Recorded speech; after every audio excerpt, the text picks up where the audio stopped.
Mariana, pues buenas tardes, ¿cómo estás?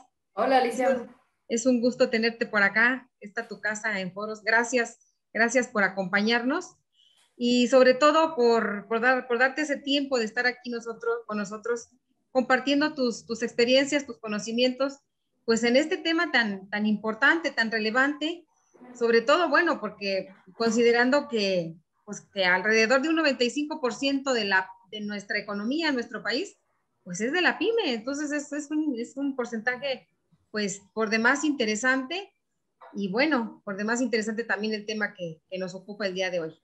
Pues, ¿cómo estás? ¿Cómo te va por allá? Hola, muy bien, bien. Aquí, pues en el home office, ahora con esto de la pandemia, pues estamos trabajando Pues sí, todos desde casa. y Hola a todos, buenas tardes. muy bien, pues qué bueno que nos acompañas y pues, ¿qué te parece que entremos de lleno en materia? Y bueno, pues, ¿qué te parece que empecemos con una primera duda que nos surge ahorita? Marina, ¿cuáles son las consideraciones que debemos tener para saber cuál es la mejor alternativa de comenzar, de comenzar nuestro negocio? O sea, platícanos al respecto. O sea, somos una pyme que ya queremos constituirnos, ¿no? Pero entonces, ¿cuáles serán las mejores alternativas? O sea, tú que estás muy metida en este tema, ¿cómo nos podrías ayudar con este tema? Sí, mira, principalmente lo que yo veo con las personas que quieren emprender un negocio o que ya están laborando, trabajando en su propia empresa, lo primero que tienen que checar es la actividad que quieren realizar. Tienen que ver si van a ofrecer servicios o si van a realizar actividades comerciales. Tienen que separar estas dos formas de actividades porque de esto va a depender la forma en que vamos a contribuir al SAT. Entonces, de entrada, si no nos asesoramos bien desde un principio, podemos entrar a tributar tal vez en un régimen que no nos da beneficios, sino al contrario, ¿no? Desde el principio que nosotros queremos iniciar un negocio, empezamos ya pagando impuestos desde el primer mes. Es, Sí, sí, sí, a ver, entonces, a ver si estoy entendiendo. Dependiendo de mi actividad, por ejemplo, si son servicios lo que voy a prestar, es un régimen. Pero si voy a vender productos tangibles que se pueden tocar, es otro régimen, ¿sí es así? sí es así. Bueno, Ah, ajá, hay que buscar la mejor alternativa para el tipo de emprendedor o empresario, para que de entrada tengamos flujo al principio, que es lo que todos queremos, ¿no? Cuando emprendemos, lo que necesitamos es flujo. Entonces hay que buscar la mejor alternativa para darnos de alta. sí, o sea, te refieres al flujo de efectivo, ¿verdad? Ajá. Ajá. ¿En cuál no tenemos flujo, por ejemplo? Bueno, depende de la actividad, pero bueno, hablándote de casos que me ha tocado ver, por ejemplo, en el despacho, también depende mucho el patrimonio que traigan, las proyecciones que tengan a futuro de crecimiento, porque cuando normalmente tú emprendes un negocio hay que hacer una proyección de las ventas. Más o menos ya tú ya tienes establecido cuánto vas a vender en un año. Entonces, bueno, depende de muchos factores. Primero tenemos que ver qué actividad vamos a realizar, con cuánto dinero contamos al principio para empezar nuestro negocio. Y con base en estos elementos, buscar la mejor alternativa con un asesor, con un contador que nos diga cuál es la mejor alternativa para poder emprender. Por ejemplo, no es lo mismo que un contador puede prestar sus servicios, ya sea solito, como persona física, decimos en materia fiscal, o lo podemos hacer también por medio de una sociedad. Depende de qué estemos buscando, sería la mejor alternativa. Por ejemplo, si yo estoy sola, no tengo socios, no tengo capital, más que nada ahorita, por ejemplo, que estamos trabajando desde home office, pues lo más recomendable sería trabajar como persona física, porque no voy a invertir un capital, no voy a tener una oficina, voy a trabajar desde mi casa. Me puedo dar de alta como persona física. Yo siendo contadora, pues yo hago mis propios impuestos. O sea, más bien es de ver, depende la actividad que vas a hacer y ver con los recursos que cuentas. Y con Ah, base en ok. ello, podemos tomar una decisión de cuál es la mejor forma en la que podemos emprender. Muy bien. Entonces quiere decir que se puede, no sé si sea correcta la palabra Sí. constituir o arrancar, podría ser como una persona moral o una persona física. Sí, bueno, por ejemplo, en mi caso, pues yo ya contaba con un poquito de capital, quisimos invertir en una oficina, tenía un socio, algunas empresas te contratan más también por el lado comercial, algunas empresas te contratan más por ser sociedad, te dan como más, les da más seguridad a las personas de contratarte como una persona moral que como una persona física.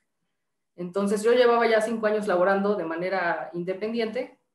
O sea, eh, tú sola como persona física. yo sola como persona física, es lo que te comentaba, ¿cuáles eran mis recursos en ese momento? Pues solamente mi intelecto acá, mi Sí. mente, no tenía yo para una oficina, entonces, pues lo más viable para mí era darme de alta como persona física para poder capitalizarme y más adelante, si crecía, igual crear una sociedad.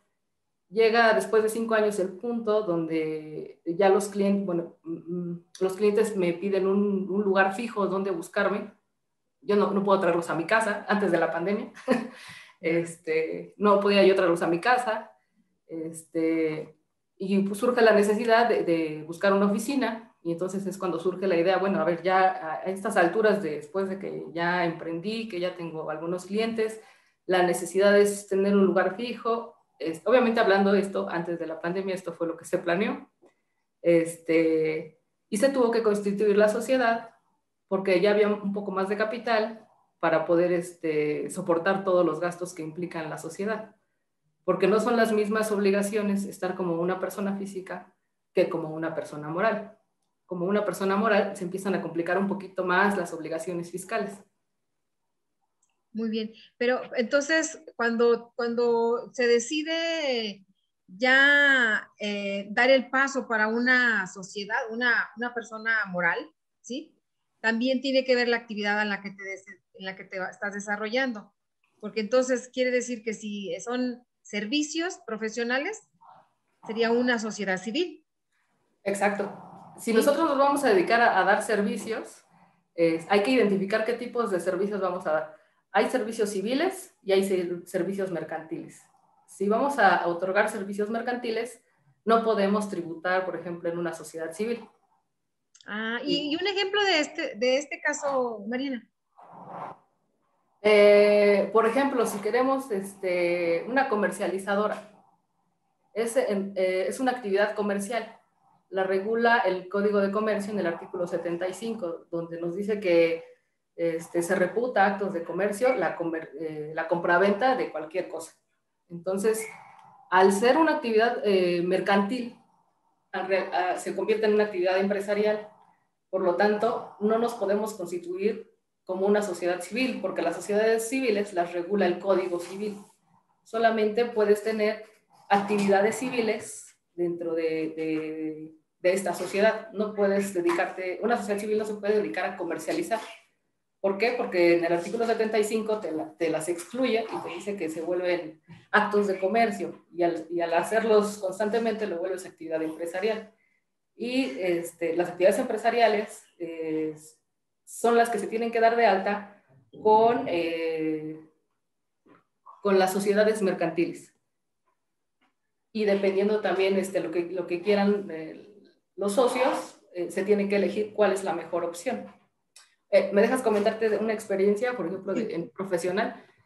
Por ejemplo, en mi experiencia profesional, que ya es de 15 años, me tocó ver en mis inicios un hospital que se dedicaba a, pues, a hacer las cirugías especializadas estéticas para las mujeres. Me tocó ver la factura de esta chica, donde no venía, eran servicios médicos expedidos de una sociedad anónima, donde no desglosaban el IVA, donde no desglosaban el IVA. Entonces, ¿cuál es lo importante de esto?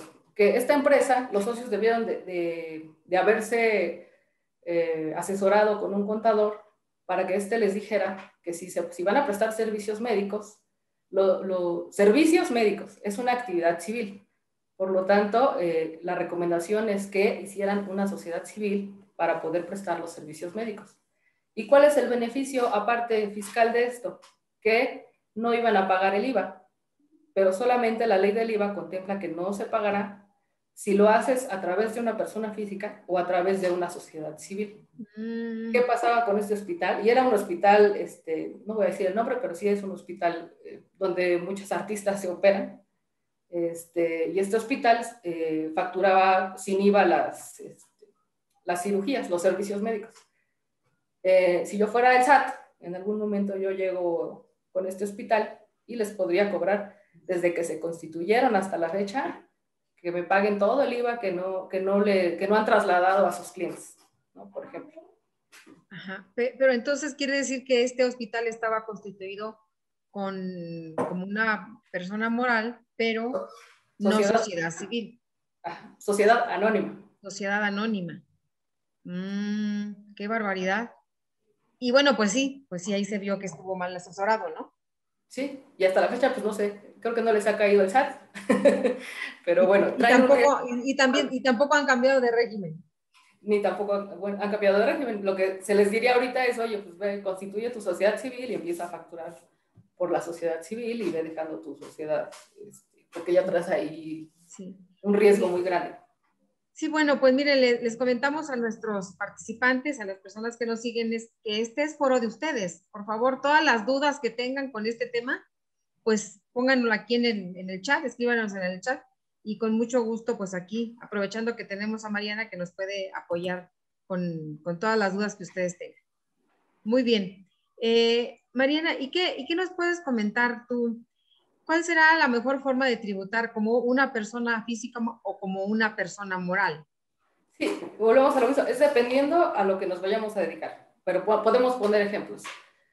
Si traemos un pequeño capital donde nosotros proyectamos que no vamos a generar ingresos mayores a 2 millones, nos vamos a dedicar a realizar una actividad comercial. Por lo tanto, o nos constituimos como persona física, como una actividad empresarial, como RIF, sería la segunda opción, o crear una persona moral. Entonces, aquí depende de la persona que quiera emprender, con cuánto recurso cuente. Suponiendo que soy una persona que no tengo mucho recurso, que apenas voy a empezar, que no quiero invertir tanto, lo más recomendable es crear un RIF, porque en cuestiones tanto de lo que te cuesta el contador para pagarle un RIF, te cobra más barato que llevar una persona moral.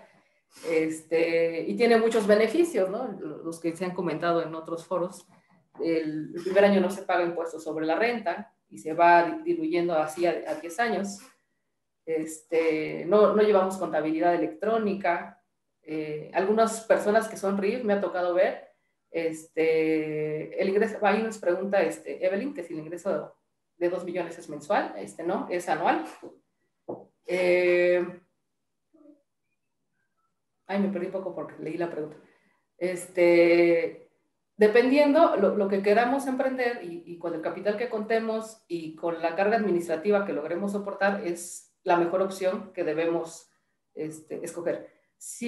Yo recomiendo, si somos novatos, vamos a probar el negocio, lo más recomendable es empezar como una persona física, como RIF, en dado caso si nos vamos a dedicar a hacer actividades empresariales, o si bien vamos a prestar servicios profesionales, tenemos que tributar de acuerdo a, como persona física del capítulo 2, actividades profesionales. Muy bien. Entonces, esta pregunta que nos hacía Evelyn, porque hablábamos de 2 millones de pesos, ¿no? El ingreso de los 2 millones de pesos es mensual. Este monto, ¿para qué nos sirve como parámetro? Bueno, en dado caso, de los 2 millones hablaba del RIF. Para poder tributar en RIF y obtener todos los beneficios fiscales que este régimen nos proporciona. Si nosotros llegamos a rebasar este tope, automáticamente nos volvemos persona física, actividad empresarial. Ajá. Mariana, ¿nos podrías decir más a detalle qué es un RIF? Porque seguramente para para algunas personas que nos siguen a lo mejor no saben lo que es un RIF. ¿Qué quiere decir RIF?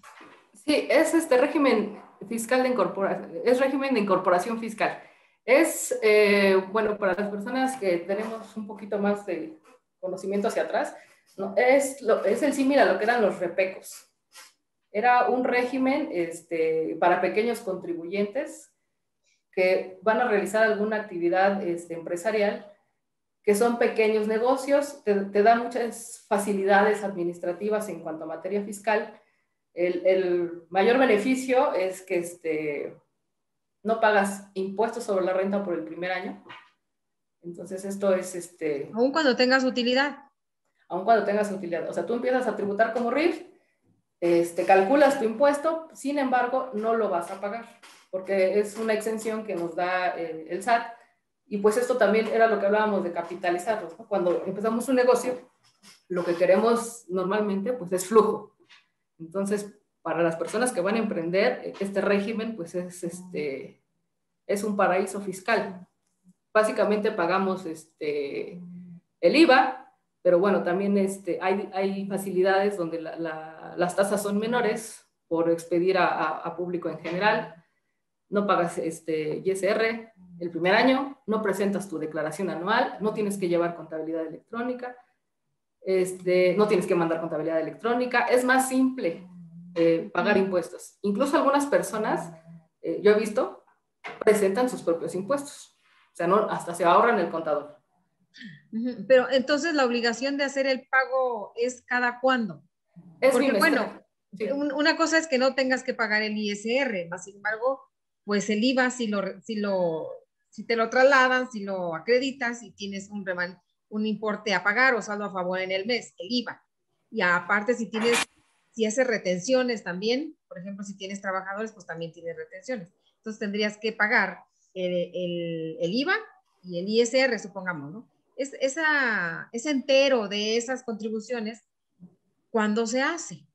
Es bimestral, es bimestralmente. Incluso pues también es más fácil administrativamente presentar pagos provisionales de forma bimestral. O sea, son 6 pagos provisionales que vas a presentar en todo el año y ya.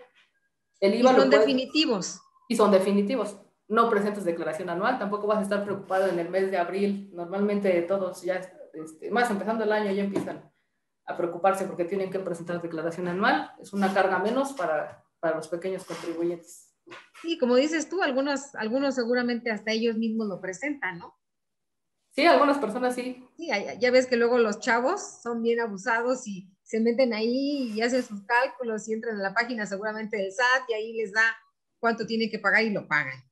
Hay de dos, los que van muy bien y presentan sus pagos profesionales mejor que un contador, y hay los que nos llaman porque ya arruinaron todo, ¿no?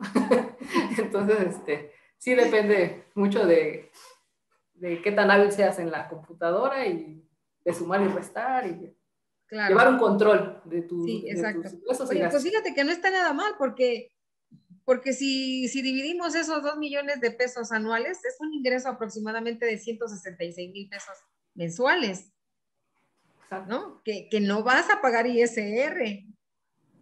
Ahora, otro beneficio de este régimen que acabo de recordar es que no maneja deducción de inversiones. Aquí todo lo que adquieras, obviamente que tiene que ser como parte del negocio, es 100%, es que no es deducible, se puede restar de tus ingresos al 100%. Aquí un automóvil, por ejemplo, entra al 100%. Aquí no lo vas a depreciar el 25% anual. Aquí compras el automóvil y es toda tu deducción. Esto, sobre todo para las personas que se dedican al transporte privado, pues es un beneficio porque si ya tienes un poquito de capital, lo primero que haces es comprar tu carrito, tu auto, y por lo que cueste tu auto, no vas a pagar impuesto, no vas a pagar IVA los primeros bimestres. Claro, porque obviamente la factura del coche pues trae IVA, ¿no? Y ese lo acreditas contra el IVA que se genera por los ingresos. ingresos. Muy bien. Aquí tenemos otra pregunta. Nos preguntan, ¿pero se respeta el monto de la deducibilidad del vehículo? Es 100%. O sea, aquí no lo maneja, por ejemplo, personas físicas del título cuarto, capítulo 2, que son actividades empresariales y servicios empresariales y profesionales. La ley te dice que cuando tú deduces un auto lo tienes que hacer conforme al título 2, que es personas morales. En RIF, no, en RIF tiene sus propias reglas. Aquí te habla de erogaciones. Todas las erogaciones que tú hagas, cuál es el requisito, que sea estrictamente indispensable y que vaya de acuerdo a tu actividad, son erogaciones. Aquí no hay topes de deducibilidad. O sea que puedo deducir cualquier coche, un BMW, un Audi, cualquier coche. Cualquier coche, hasta de más de 400. Bueno, obviamente, ¿cuál es el punto que hay que cuidar aquí? O sea, tiene que ser algo real. ¿A qué te vas a dedicar? Primero, ¿a qué te vas a dedicar? ¿Y para qué vas a necesitar el auto? O sea, Sí, es justamente lo que nos están preguntando. Entonces, si compro un vehículo de 400,000 pesos, ¿lo puedo deducir? en RIF, sí, al 100%. Pues está muy interesante, ¿no? Porque no hay topes, pues. Porque no hay topes. Pero bueno, si hay topes, o sea, también hay que cuidar, ¿no? No puede ser un Lamborghini y cuando el ingreso anual es de 2 millones. O sea, no es como que... Hay que cuidar que no entrar en discrepancia fiscal. O sea, tiene que ir todo coherente. Ok, a ver, y entonces, estos 2 millones de pesos de los que estamos hablando es por el primer año, cuando me constituyo, Sí, ¿sí? Para el siguiente año, ¿qué igual, pasa en el siguiente año? Si no rebaso los 2 millones, sigo estando en DRIF. sí, pero ya vamos a pagar el 10% del impuesto. El 10% ¿sobre qué base? Bueno, hay un cálculo, ingresos menos erogaciones, y se le aplica una tarifa. Lo que resulte es nuestro impuesto. Ese impuesto por el primer año es 100% exento. El segundo año solamente el 90% va a ser exento. Y así hasta llegar a 10. Entonces es lo que te decía del flujo. Nos vamos capitalizando primer año, segundo año. O sea, es un régimen con el que sí podemos empezar para poder capitalizarnos, porque lo que no vamos a pagar de impuestos lo podemos invertir en el negocio. Oye, pues qué interesante, pero entonces, ¿cuál es el tope del ingreso? Hasta 2 millones anual. Hasta 2 millones anual. Ajá, ok. El momento que brinco los 2 millones, ya cambio de régimen. Automáticamente tenemos que cambiar de régimen. Me preguntaban por ahí la semana pasada en una clase que un contador que ya llevaba, que llevaba un RIF que ya había rebasado los 2 millones, que ya iban 2 millones y medio y que el SAT no lo había cambiado de régimen. Digo, bueno, es que hasta la fecha yo no he sabido que lo haga automáticamente, pero acuérdense que las disposiciones son autoaplicativas. Entonces tú ya sabes que rebasaste los 2 millones, lo que tienes que hacer es meterte al portal y darte de baja en el RIF y darte de alta como actividad empresarial y profesional. Esto con el objetivo de evitar pues un crédito fiscal, ¿no? Porque si de todos modos en algún momento nos llega a revisar el SAT, se va a dar cuenta desde qué momento debiste de haber dejado de tributar como RIF y te va a calcular el impuesto conforme a actividad empresarial y profesional, más multas, actualización y recargos. Ok, entonces el cambio de régimen lo debe de hacer la persona o el contribuyente en el momento en que rebasa los 2 millones, en el ejercicio fiscal en que rebasó los 2 millones de pesos, porque es por ejercicio fiscal. Sí, por ejercicio fiscal. ¿Sí? Ok, entonces no rebasé los 2 millones, el siguiente año sigo tributando igual como RIF. Ah, ya lo rebasé, entonces me espero a que inicie el próximo año y hago el cambio, o el 31 de diciembre hago el cambio para ya empezar a tributar con el otro régimen, con otro régimen que ya no sea RIF. Así sería. Sí, sí, sí. ¿Sí? No, pues qué interesante está este régimen. Muy bien. Oye, ¿y cuáles son las primeras obligaciones que debemos atender? ¿Cuáles son las primeras obligaciones que debemos atender? Esta pregunta es muy importante porque normalmente lo que hacen los empresarios es dejarle esto al contador, así como que confían en el contador. A ver, dígame qué es lo que vamos a hacer. Y a veces ni los propios contadores estamos actualizados. Entonces, me ha tocado ver en la práctica profesional que cuestiones muy básicas no se están haciendo ya a la fecha. Por ejemplo, la primera obligación fiscal es darse de alta. Esto a fuerza pues todo lo tenemos que hacer porque si no, no podemos facturar. Entonces, esto pues todo el mundo lo hace. Darse de alta, obtenemos la FIEL, con la FIEL nosotros generamos los sellos digitales y la empresa empieza a funcionar, ya sea la empresa como persona moral o hablando empresa como persona física. Y hasta aquí, como ya empieza a operar, los empresarios se olvidan de lo demás que hay que hacer. Entonces, sí es importante que estén informados que hay obligaciones que tenemos que tener presentes porque nos puede traer consecuencias financieras con el SAT. Una de ellas, por ejemplo, es la activación del buzón tributario.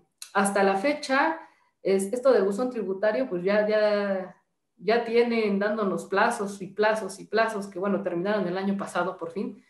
Y hasta la fecha, cuando me llegan, por ejemplo, clientes nuevos o algunas asesorías, lo primero que reviso es buzón tributario y pues no están activados. Los contadores no saben que es la primerita obligación en cuanto tenemos la FIEL y la contraseña. Lo primerito que hay que hacer es dar de alta buzón tributario.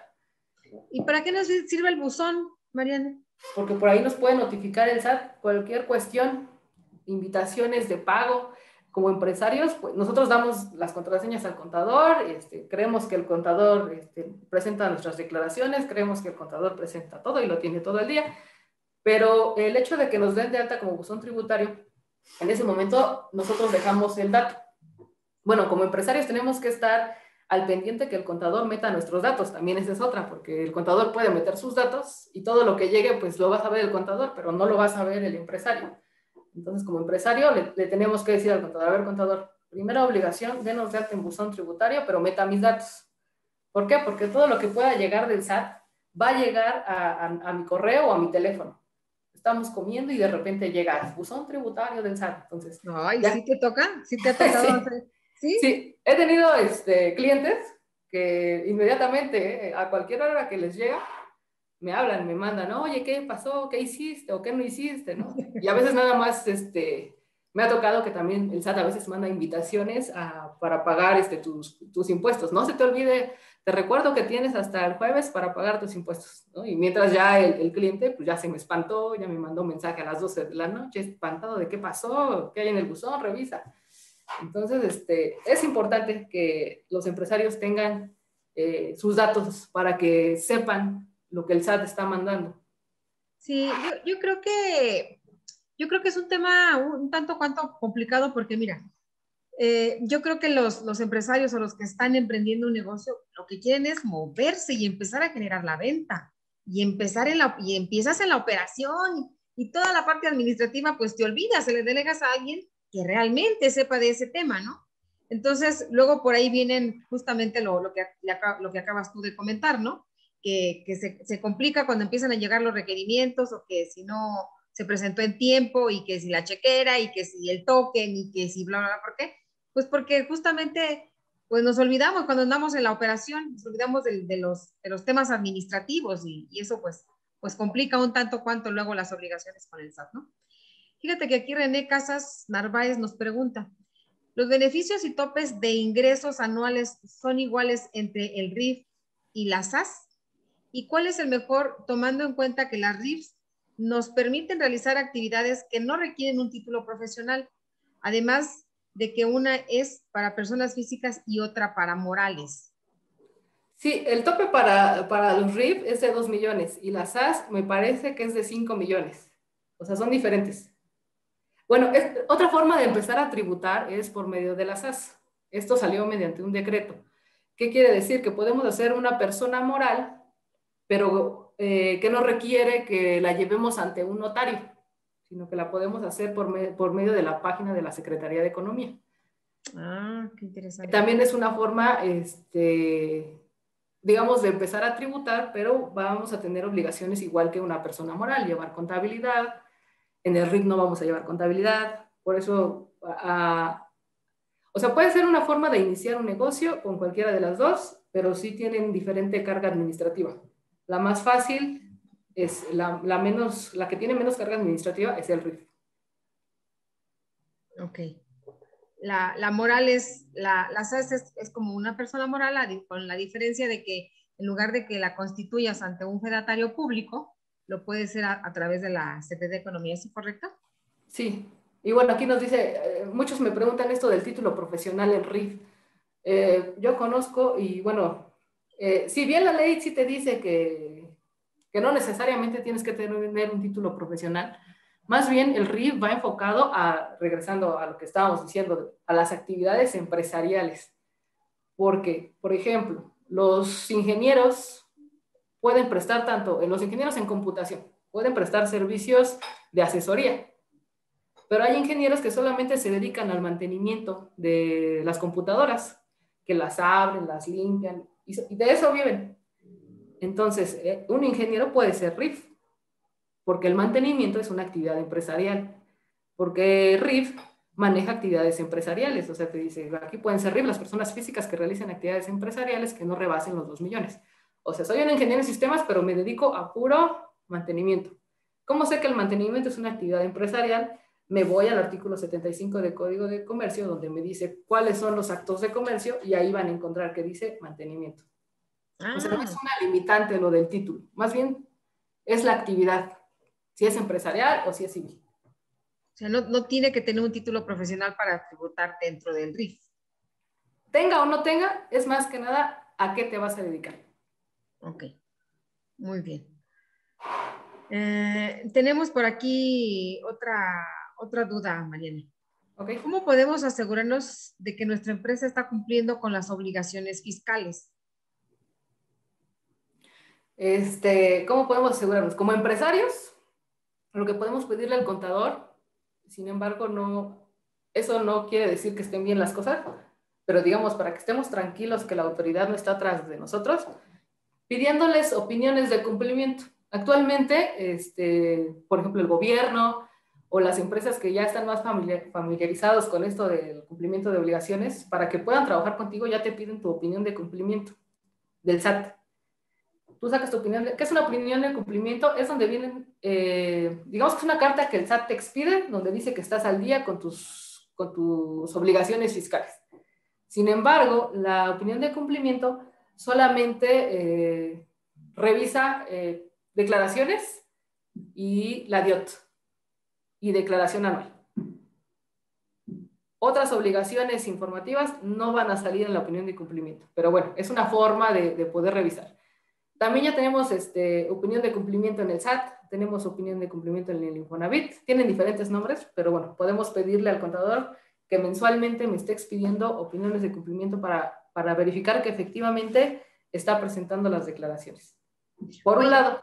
Sí, perdón. Pero entonces también podría ser que yo como contribuyente, pues ni siquiera le pida que me haga ese trabajo el contador, que saque la opinión. Más bien que me diga cómo sacar la primera y luego ya después yo cada mes lo estoy sacando. Así me cercioro de que efectivamente pues se está por lo menos presentando esas obligaciones que tú estás comentando, ¿no? Que aunque no son todas, pues sé que por lo menos están presentando algunas, ¿no? ¿O de qué otra manera? ¿De qué otra manera? Pues de la otra manera pues, es saber entrar a los portales. Aunque no sepamos qué está presentando el contador, pero sí entrar al portal, saber dónde picarle. Tengo un cliente que eso me hace. Y bueno, como contadora, pues también te presiona porque dices, me está revisando cada mes. No sabe el contabilidad, no sabe el impuestos, pero sí se mete a revisar mensualmente para ver si estoy presentando. Sí sabe cuántos ingresos ha cobrado, por ejemplo. Entonces se mete a ver renta y él ya tiene en su mente, yo este mes hice tantos ingresos. Y cuando le queda duda me habla, oye Mariana, ¿por qué pusiste aquí 50 y yo la verdad facturé 100? O sea, ¿por qué me estás poniendo? Ya hay que explicarle. No necesariamente tienes que ser contador, pero sí tener la noción de tu negocio y puedes pedirle al contador, imprímeme las declaraciones y los ingresos como empresarios sí sabemos cuánto cobramos, cuánto facturamos. Es importantísimo como empresarios tener ese conocimiento. Entonces, de entrada podemos revisar la declaración donde diga ingresos, ahí ver, bueno, lo está presentando con datos, ¿no? Con las opiniones de cumplimiento sería otra. ¿Qué más? Y bueno, la medida más drástica pues es traer otro contador, ¿no? Los auditores que te revisan. Pero imagínate, si soy un RIF, que Okay. tengo 2 millones de pesos al año, que gano 166, que facturo 166,000 pesos al mes, y luego que mis costos son pues un 90% de eso, y luego el 10% que me queda es para pagarle al contador, y luego aparte hay que traer a un auditor para que revise ese, no, pues no, o sea, no me salió, Sí. ¿verdad? Lo que podemos hacer es pedir declaraciones y verificar que efectivamente los ingresos que nosotros tenemos en mente sean los que se están presentando. Ok, ¿No? muy bien. Aquí nos pregunta Ignacio Sánchez Uribe, ¿cuál es la diferencia entre asociación y sociedad civil? Sí, la principal diferencia entre una sociedad civil y una asociación civil es que la sociedad civil tiene fines de lucro, que es como el símil de las sociedades mercantiles. Las sociedades mercantiles, su objetivo es generar ganancia. En materia civil se dice fin de lucro, o sea, de obtener dinero.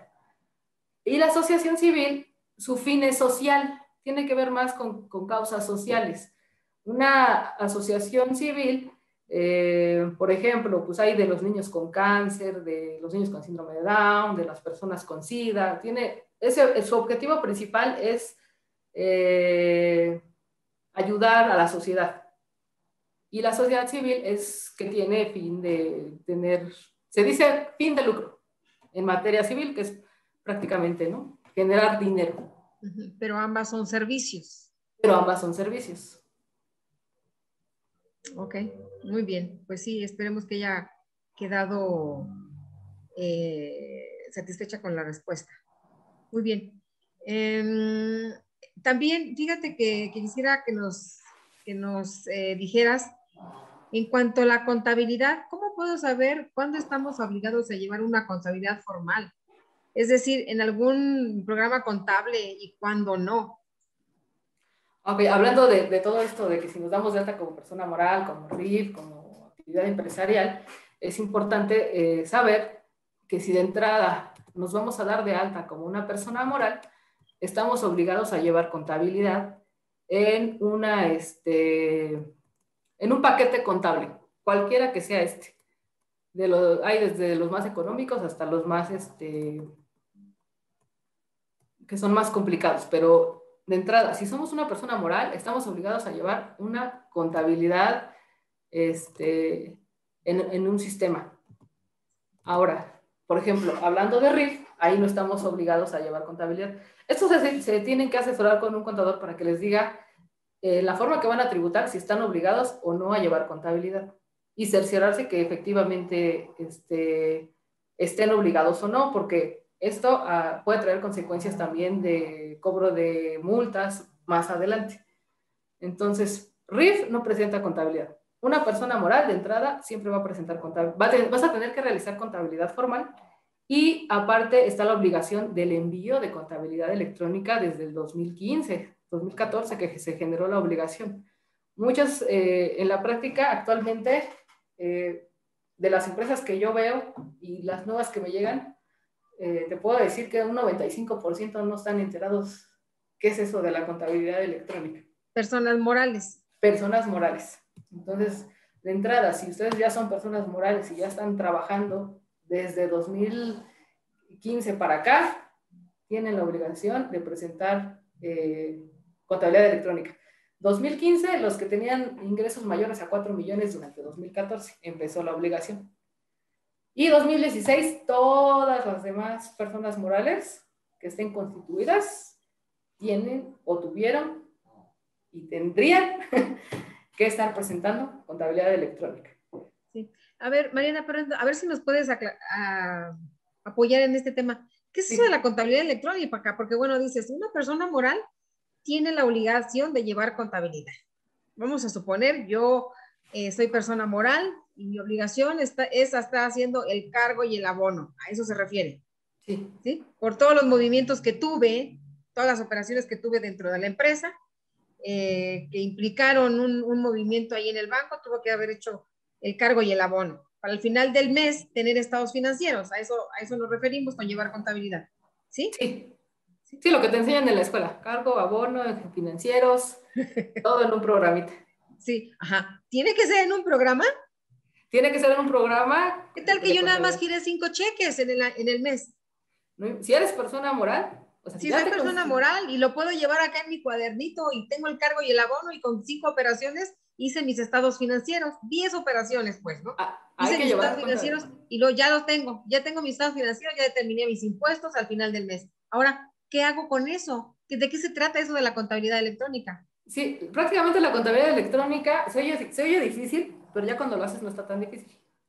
Prácticamente lo que hizo el SAT es sacar un catálogo de cuentas de él, donde le pone un numerito a cada cuenta. Cada cuenta tiene un numerito, no sé, 102 bancos. Oye, pero yo en mi contabilidad financiera, yo le puse 105 o le puse 11000, porque cada contador maneja su propio código, su propio nombre, cada contador genera su propio catálogo de cuentas. Entonces, por ahí me decían en una empresa, es que yo a mi cuenta de bancos le puse 103 y el SAT me dice que es 102. Le digo, no importa, tu contabilidad financiera es la que tú hiciste, la que tú generaste, tu catálogo, eso es tu contabilidad financiera. Ahora, esa contabilidad financiera vamos a adecuarla con el SAT. Básicamente es poner estos códigos que el SAT nos da dentro de la cuenta, sin cambiar nuestra cuenta que traemos financiera. O sea, para el SAT va a ser la 102 y para mi contador va a ser la 105. Entonces, todo el catálogo que tengamos nosotros, vamos a buscar los numeritos que expidió el SAT y los vamos a insertar. Y nuestro programa contable de antemano, cuando tú le das, todos los programas contables tienen esta función que dice exportar mi balanza como contabilidad electrónica del SAT, te saca tu balanza, pero con los numeritos del SAT. Y si tú sacas tu contabilidad financiera, es lo mismo, nada más que el SAT se ve ordenado de diferente manera a como tú la traes. Sí, pero finalmente esa vinculación de tu número financiero contra el que tiene el SAT, tú lo tienes que hacer manualmente. Se tiene que hacer manualmente. Y a veces no coincide también cómo traemos nosotros el catálogo. Pero pues ahí más o menos se adecua a lo que el SAT está pidiendo, porque el SAT maneja cuentas de mayor y cuentas de menor. Por ejemplo, en IVA sí tiene su propia cuenta, IVA por trasladar, IVA trasladado. Son 2 cuentas de mayor. Y hay contadores que en sus catálogos manejan una sola cuenta de IVA, donde manejan el provisionado y el cobrado. Entonces dicen, oye, pero pues si el SAT me maneja así, ¿tengo que cambiar mi catálogo? No, simplemente no metes la cuenta de mayor, metes las cuentas que están abajo. Sí. Oye, Mariana, entonces una recomendación que tú harías es, si yo estoy iniciando hoy, en este mes estoy iniciando y soy una persona moral y voy a llevar mi contabilidad.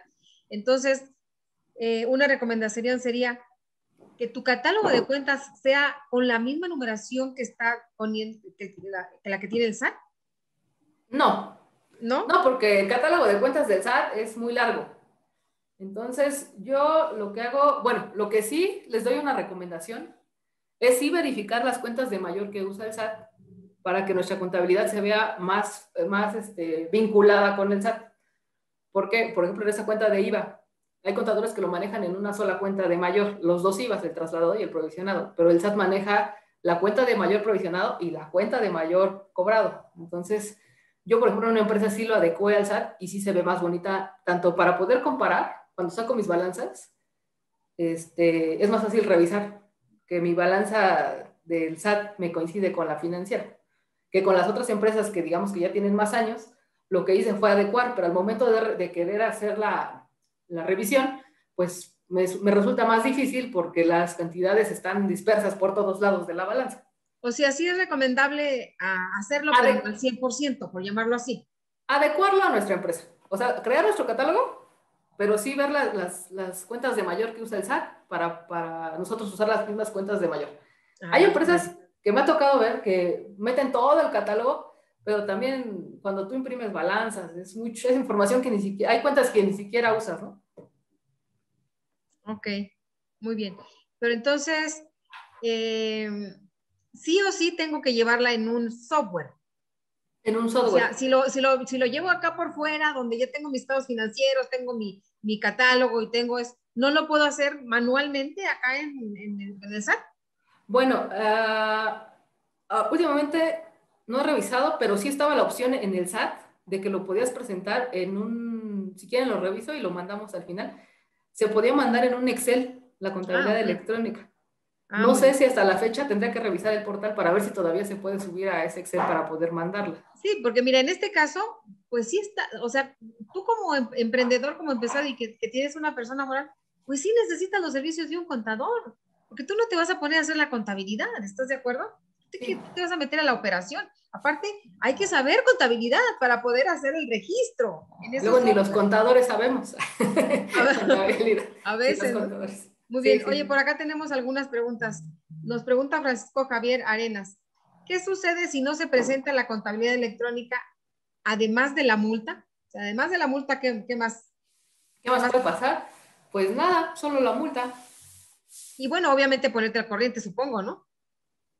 Ya cuando lleguen las multas, pues sí, ya te tienes que poner al corriente porque no te van a seguir llegando. Pero en realidad, no pasa nada, pero podrías quebrar porque pues de tanta multa, si ya tú eres una empresa desde 2015, ¿no? Y no presentaste declaraciones, imagínate todas las multas que te van a llegar por mes por no haber presentado la declaración. O sea, puedes quebrar por tener estas pequeñas cuestiones, ¿no? Que no has resuelto. Sí. ¿Y las multas son caras?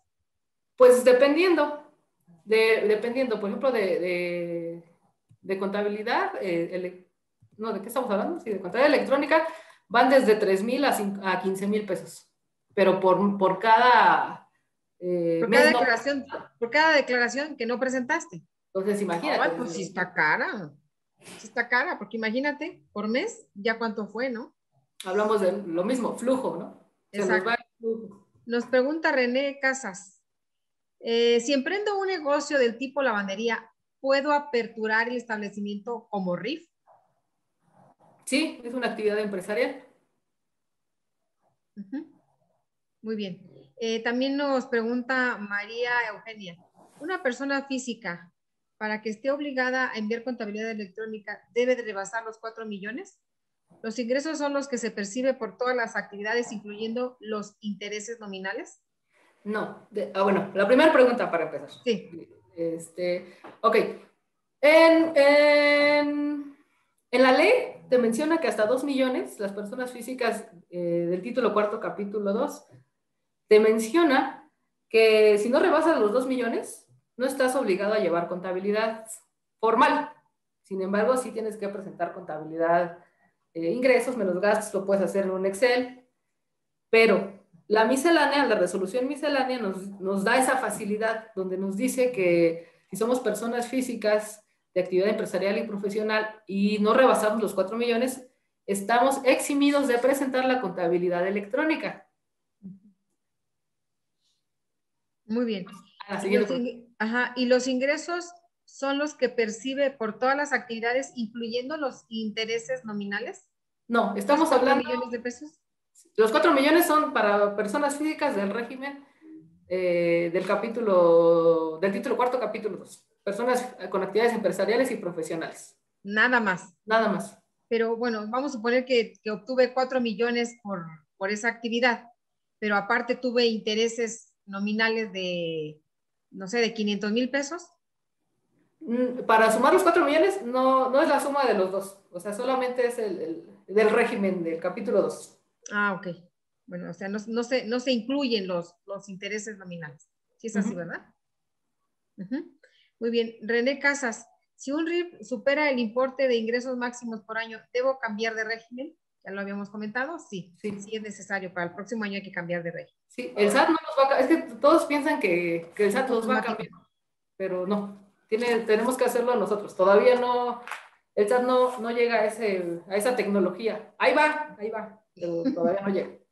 Muy bien. Nos pregunta Angélica, ¿qué es lo que se envía al SAT como contabilidad electrónica? ¿Todos los registros o los estados financieros? Se manda mensualmente, bueno, si es la primera vez que vamos a presentar, se manda el catálogo de cuentas, nuestro catálogo de cuentas, y se manda la balanza, solo la balanza. Ok, no se mandan los movimientos. O sea, la balanza estamos hablando de únicamente los puros saldos.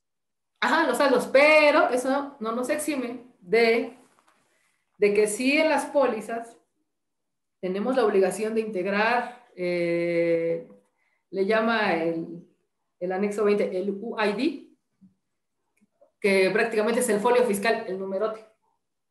Todas nuestras pólizas tienen que estar insertados los FDIs.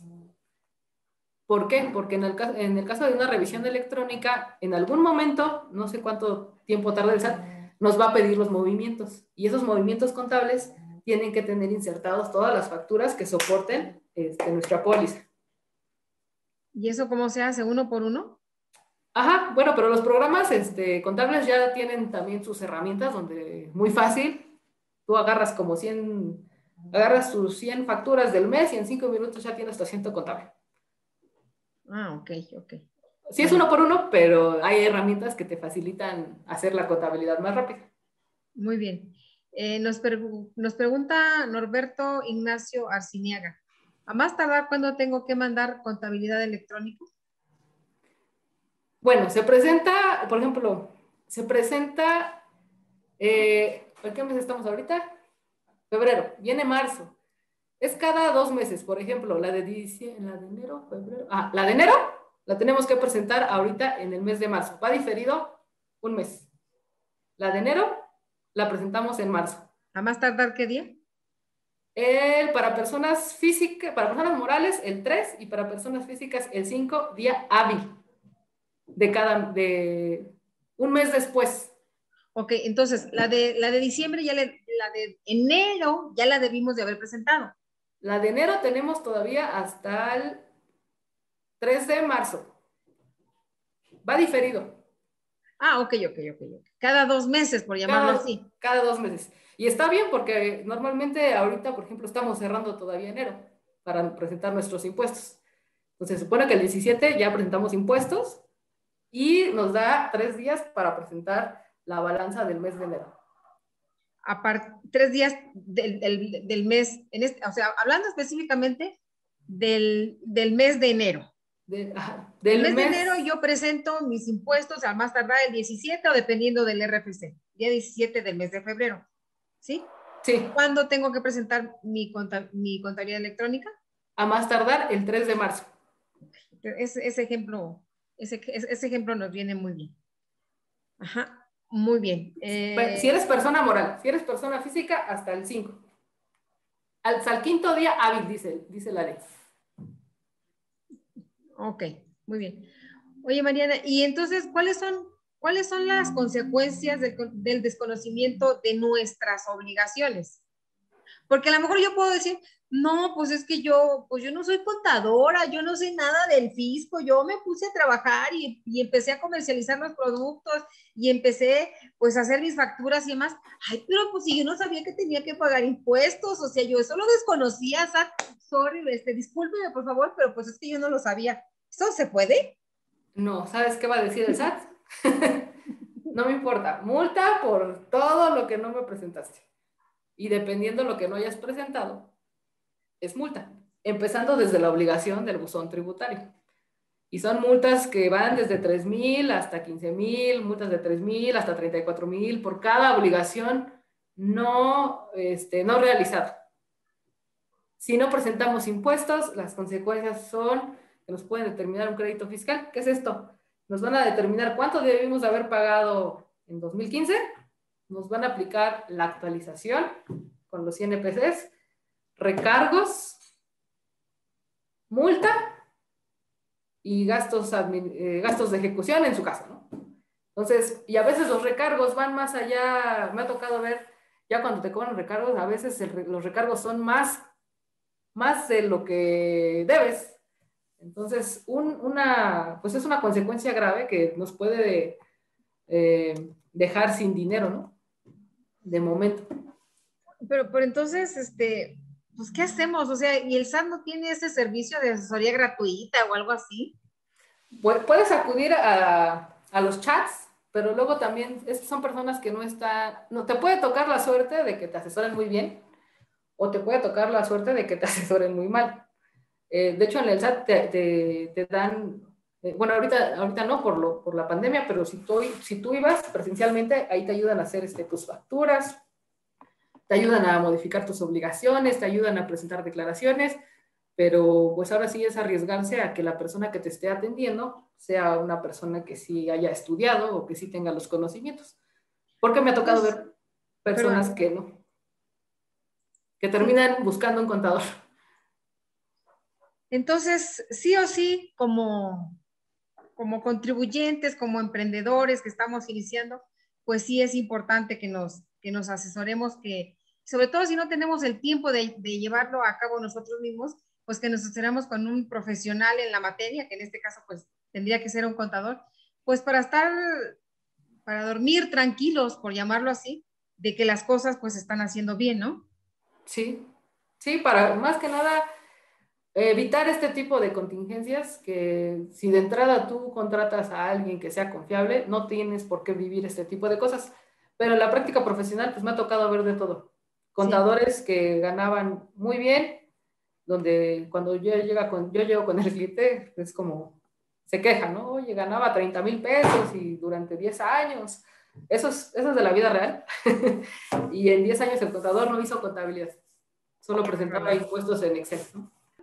Y bueno, no me quiero despedir sin antes agradecerte, Mariana, y que nos des tus últimas recomendaciones del tema. ¿Qué nos recomiendas?